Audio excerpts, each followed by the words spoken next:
¿Qué es la verdad? ¿Existe la verdad? ¿Se puede demostrar? ¿Se puede imponer? ¿Todo es relativo? ¿Qué es la verdad? Cuando nosotros decimos la palabra verdad en una conversación, ¿cuántas veces notamos que es como si ocurriese un trueno? Porque las personas empiezan a tomar partido, empiezan a darse cuenta de que hemos puesto algo en la conversación, algo que merece y que vale la pena. Entonces, por ejemplo, a nosotros nos habrá pasado que cuando decimos que algo es verdad, inmediatamente, casi como un resorte, nuestro interlocutor nos dice, bueno, pero ese es tu concepto de verdad. O este es tu visión de la verdad, tu punto de vista, esta es tu forma de pensar. Por ejemplo, en el tema artístico, sabemos que muchas veces el llamado arte moderno nos descoloca y no entendemos, y decimos esto para mí no es arte, esto no es nada, esto es chatarra, esto es un garabato, y sin embargo nunca puede faltar esa persona que diga no, ¿cómo vas a decir que es un garabato? Esto es otro concepto de arte, que no sea el tuyo no significa que no sea arte en sí mismo. Lo mismo pasa con cuestiones morales, la sexualidad, la drogadicción, o sea, como diciendo, bueno, que vos te parezca que esto es moral, o esto es de una manera, o esto es de otra, no significa que lo seas, que es tu punto de vista, ¿no? ¿Cuántas veces aquellos que pensamos que la homosexualidad es un desorden, pero eso es lo que vos pensás, esa es tu verdad? O que el consumo de drogas es algo que lastima y que no, al ser humano y que no es un derecho, pero eso es tu criterio de moral, eso es tu moral, eso es tu verdad, eso es tu punto de vista. Estas ideas, ¿no? Estas palabras, estas formas de pensar, vamos a analizarlas y vamos a tratar de ver a la luz del auténtico pensamiento católico y de la filosofía clásica, cuánta consistencia tengan. Así que vamos a definitivamente a pensar pero a contracorriente, porque las ideas vigentes en la actualidad son todo lo contrario. Por eso no nos queda otra que pensar a contracorriente. ¿Qué es la verdad? Machado escribió, caminante no hay camino, se hace camino al andar. No, desde la poesía también, no hay una verdad, no hay un camino. No es que hay una vocación, hay un destino que cumplir, sino caminante no hay camino, se hace camino al andar. Entonces, no solamente desde el punto de vista intelectual o académico, sino también poético, nos damos cuenta de que vivimos en un mundo en que cualquier parámetro objetivo es inmediatamente discutido, en donde parece que lo único que se puede lograr y lo único que es legítimo aspirar son los consensos, son los acuerdos, son las aglomeraciones de mayorías. Bueno, nos ponemos de acuerdo en esto, no sabemos si es la verdad, quizá la verdad no existe, pero nos ponemos de acuerdo en esto, el consenso. Este pensamiento débil que, por ejemplo, ideólogos como Gianni Bátimo reivindican, porque Gianni Bátimo hace el mismo diagnóstico que nosotros, y va a decir lo mismo, pero la diferencia es que para él este pensamiento débil es maravilloso. Esta decadencia de la metafísica es bienvenida. Para nosotros, al contrario, esto muestra la disolución de un pensamiento, porque no llega a la verdad, y más aún descree de ella. Ahora, nosotros tenemos que demostrar que nuestras afirmaciones son correctas, porque hasta ahora estamos solamente enunciándolas. Pero alguien podría decir del otro lado, bueno, yo no estoy de acuerdo con eso. Entonces, lo que queremos mostrar es que existe un argumento demostrativo y contundente que puede forzar a la mente a aceptar la existencia de una verdad. Más allá del relativismo, más allá del consenso, más allá de las opiniones, existe un pensamiento consistente que puede argumentar y refutar las objeciones sobre la verdad. En primer lugar, ¿Hay gente que dice que la verdad no existe? Sí, hay gente que dice que la verdad no existe. Son pocos. Realmente que la verdad no existe es una posición muy difícil de defender. Porque aquel que dijese la verdad no existe, tendría que admitir que sus propias palabras, la verdad no existe, tiene que darle algún contenido. ¿Qué valor tienen esas palabras? Si esas palabras tuviesen un valor de verdad, y si fuese verdad la afirmación de este hombre, la verdad no existe, entonces estaría admitiendo la verdad. Y sería verdad, paradójicamente, que la verdad no existe. Ahora bien, si hay una verdad, entonces es falso que la verdad no existe. Y si es falso que la verdad no existe, por lo tanto la verdad existe. Así que hay un primer camino que a él le está bloqueado. Ahora, si él a sus propias palabras, en vez de darle un valor de verdad, le da un valor de falsedad, entonces ya no tiene sentido seguir discutiendo. Si es falso que la verdad no existe, por lo tanto, es verdadero que la verdad existe. Este argumento se ha barajado hace siglos. Es decir, en la misma constitución del pensamiento, el pensamiento no puede negar la verdad sin negarse a sí mismo y sin negarse a sí mismo en cuanto pensamiento. Es decir, la negación de la verdad como una totalidad no se puede sostener. Por otro lado, aquellos que pretendan negar la verdad, una vez que abandonan la discusión con nosotros, que somos los que decimos lo contrario, van a la vida cotidiana y actúan como si la verdad existiese. Esto también lo decía Aristóteles. Actúan como la verdad existiesen. Bajan de este lugar, van por la escalera, evitan los peligros, eligen los caminos más que consideren más aptos para llegar a sus fines, trabajan, viven, duermen, comen, tienen una relación social. Por lo tanto, la negación de la verdad como tal no pasa de ser una postura, una pose intelectualoide que no tiene ninguna consistencia y que no se puede mantener.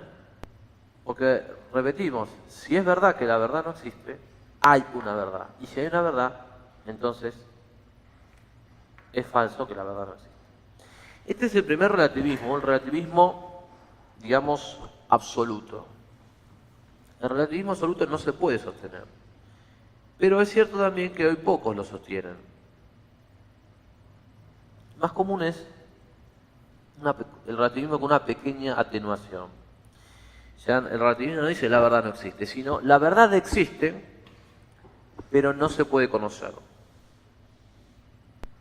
Esto ya es una atenuación, es alguna postura un poco más moderada, pero es mucho más común. La verdad existe, sí, no podemos negar la verdad, pero no se puede conocer. Entonces ellos no van a negar que exista un ser, una realidad, una verdad, pero lo que van a decir es, bueno, mi pensamiento no llega al ser, a la esencia de la cosa, sino que queda en la apariencia, queda en lo epidérmico, queda en lo fenomenológico, ¿no? Yo conozco lo que me aparece, conozco impresiones de mis sentidos que me impactan, pero nunca puedo llegar a conocer el corazón, el núcleo de la realidad. Kant, por ejemplo, sostenía en su famoso libro La crítica a la razón pura, que el hombre no conoce lo que él llama el noúmeno, es decir, la esencia de la cosa, sino solamente el fenómeno, ¿no? Lo que lo recubre, los accidentes de la cosa.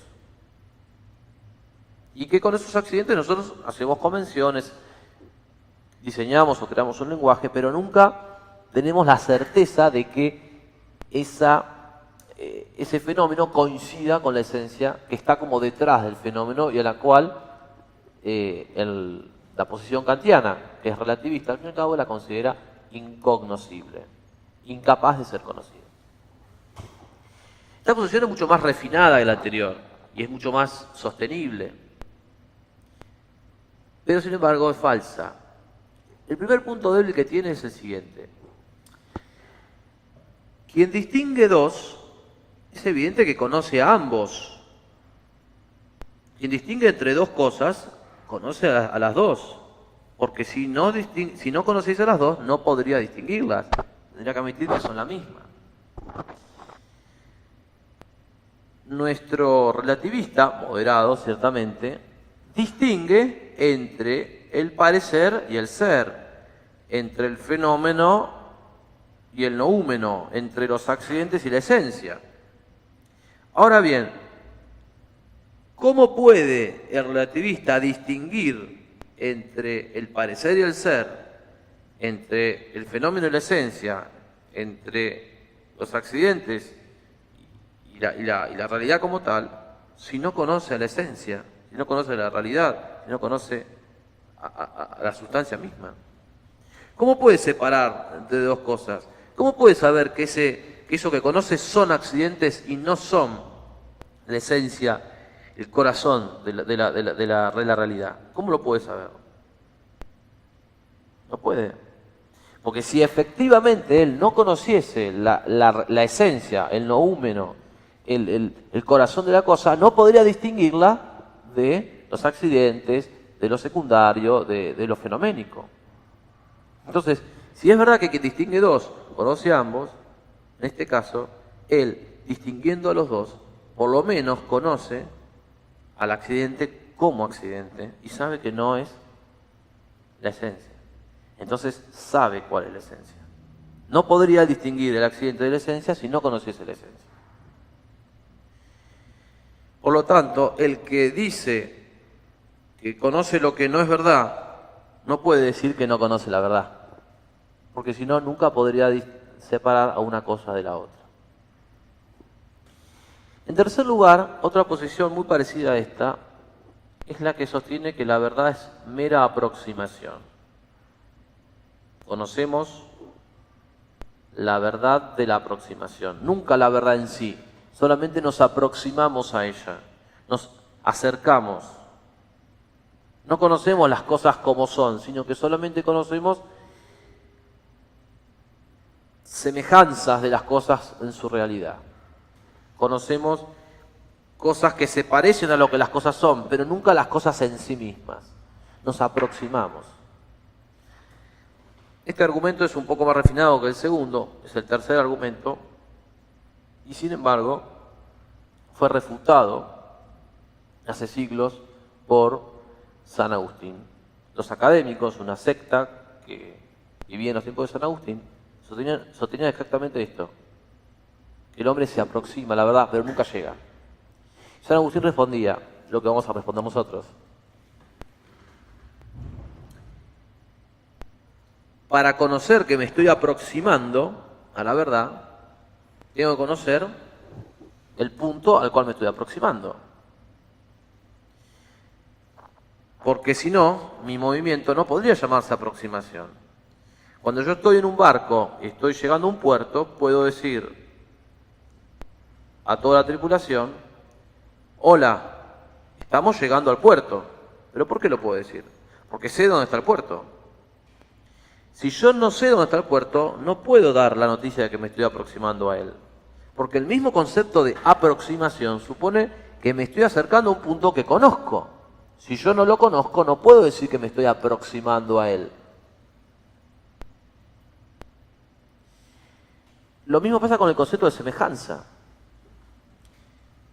Si yo veo una persona que se parece a otra, ¿no? Una amiga que se parece a su mamá, y digo: Marina, ¿cuánto te pareces a tu madre? Es evidente que puedo establecer la semejanza de Marina, del rostro de Marina, con su madre, porque conozco a su madre. Porque si yo no conozco a su madre, no podría saber que el rostro de ella se parece al de su madre. Es decir, que para establecer la semejanza entre una cosa y otra, tengo que conocer los dos. No puedo decir que Marina se parece a su madre, pero que no conozco a la madre. No puedo decir que me estoy acercando al puerto, pero que no conozco el puerto. Y no puedo decir que me estoy aproximando a la verdad si no conozco cuál es la verdad. Algunos sostienen entonces que solamente conocemos representaciones de las cosas. Algo parecido a los planteamientos que hemos visto. No conocemos las cosas, sino representaciones de las cosas.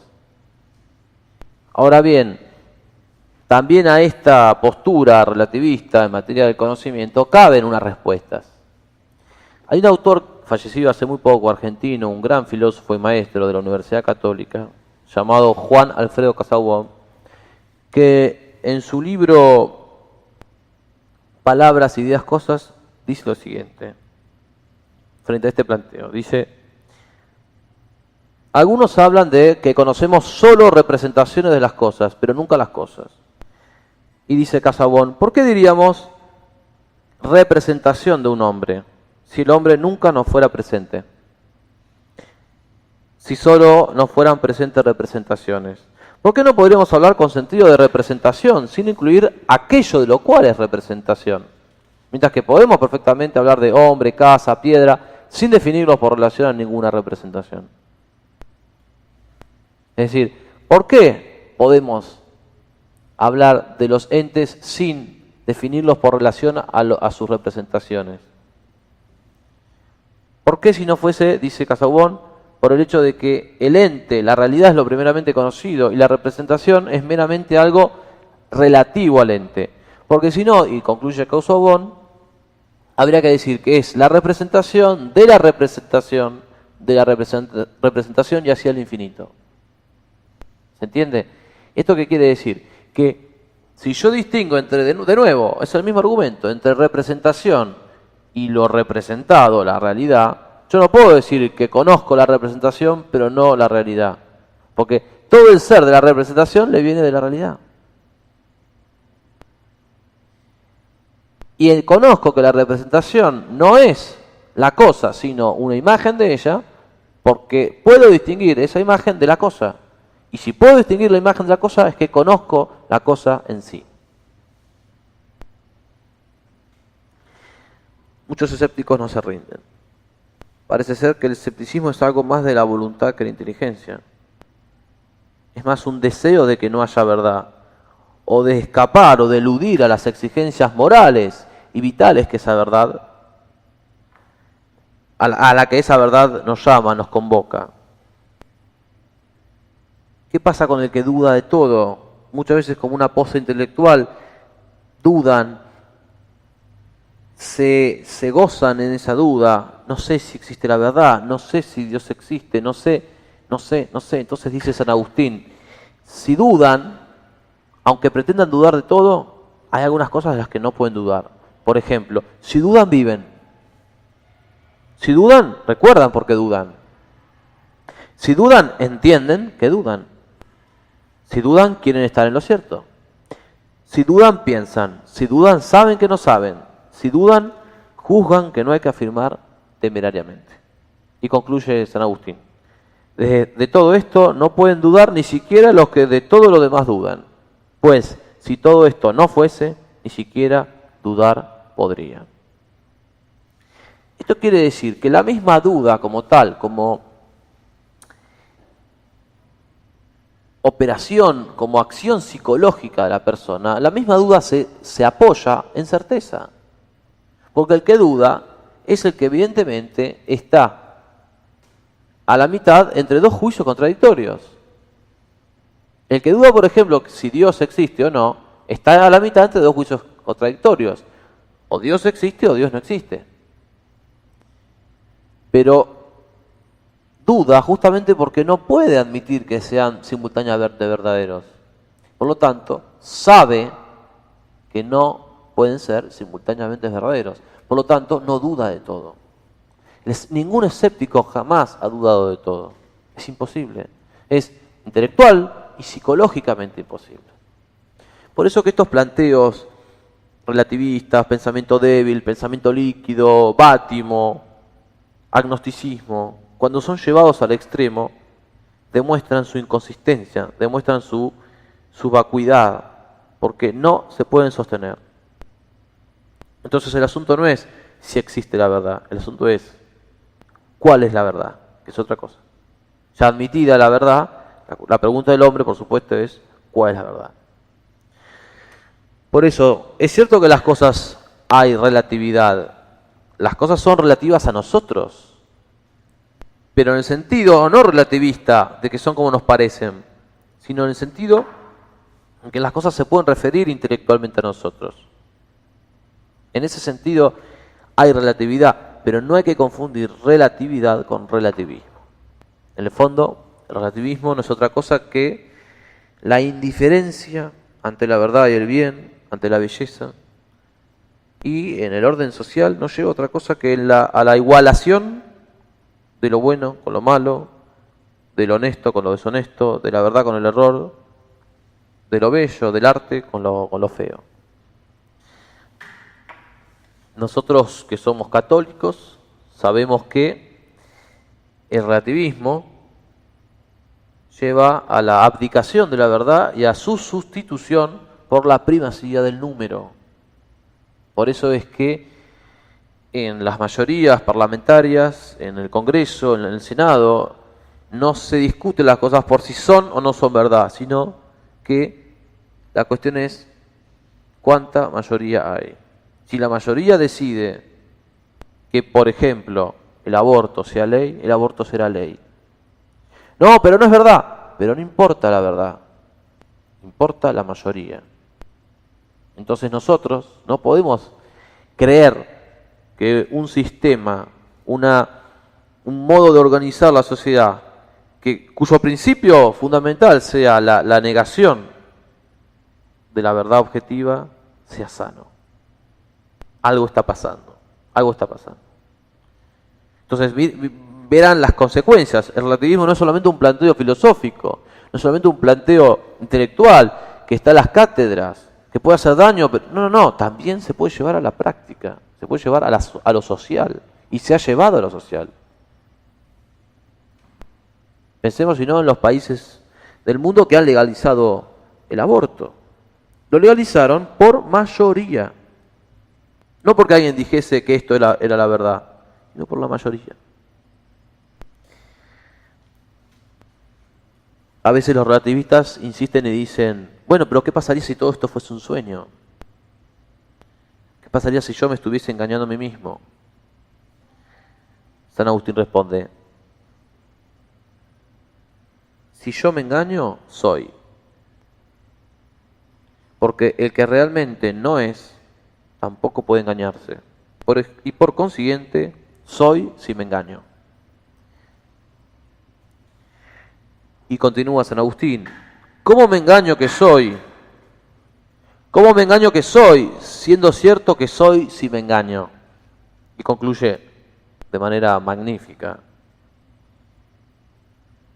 Y pues existiría, si me engañase, aun cuando me engaño, sin duda en lo que conozco que soy no me engaño. Y se sigue por consecuencia que también en lo que conozco que me conozco no me engaño. Porque así como me conozco que soy, así conozco igualmente esto mismo que me conozco. Es decir, que es imposible, es absolutamente absurdo, es irracional, una negación, una duda absoluta de todo. Existe una verdad, nuestra existencia está parada en la verdad de las cosas. Y no se puede salir de ahí, no hay otra manera. Podemos luego discutir cuál es la verdad, ¿sí? Estar acá, estar allá, ya veremos. Pero no hay duda de que hay una verdad, existe una verdad. Y esa es la roca inconmovible de la verdad. Esa certeza tiene que estar en nuestra mente. Existe una verdad. Y si el entendimiento humano intenta negarlo, termina afirmándolo. Porque si dice me engaño, está diciendo que el que se engaña es uno. Y si dice que la verdad no existe, está diciendo que es verdad que la verdad no existe. Y si el entendimiento humano, incluso, que ha ocurrido en la historia de la filosofía, dijese, bueno, pero declaro que mi inteligencia no puede conocer la realidad, entonces, en esa misma declaración, como esa declaración la haría intelectualmente, estaría diciendo que, en virtud del poder de mi entendimiento, declaro que mi entendimiento no tiene poder. Es decir, que cada vez que queremos afirmar un error, terminamos afirmando la verdad. Cada vez que queremos destruir la filosofía, dice Aristóteles, utilizamos argumentos filosóficos.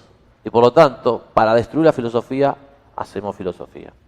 Y al hacer filosofía, estamos reconociendo el carácter inevitable del pensamiento filosófico. Para destruir la verdad, los escépticos terminan afirmando la verdad. Y por eso, en su intento de destruir la verdad, terminan afirmando exactamente lo que pretenden negar. La verdad es la salud del intelecto. La verdad es una certeza que recorre mis entrañas, que pasa por mi mente con una luz que no me es dado a mí juzgar, sino a la cual yo debo someterme. Esa es la humildad, esa es la real humildad de nuestro intelecto. No juzgar la luz, sino someterse a esa luz que todo lo juzga. ¿Qué es la verdad? La verdad es la realidad, es lo que las cosas son. Santo Tomás y San Aristóteles sostiene que la verdad es la adecuación entre la mente y la realidad. Cuando hay adecuación, hay verdad. Cuando no hay esa adecuación, o esa adecuación no es completa, hay error.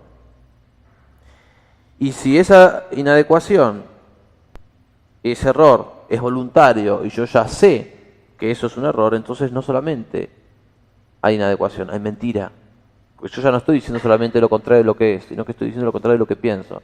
Yo sé que las cosas son de una manera y digo lo contrario, o digo otra cosa.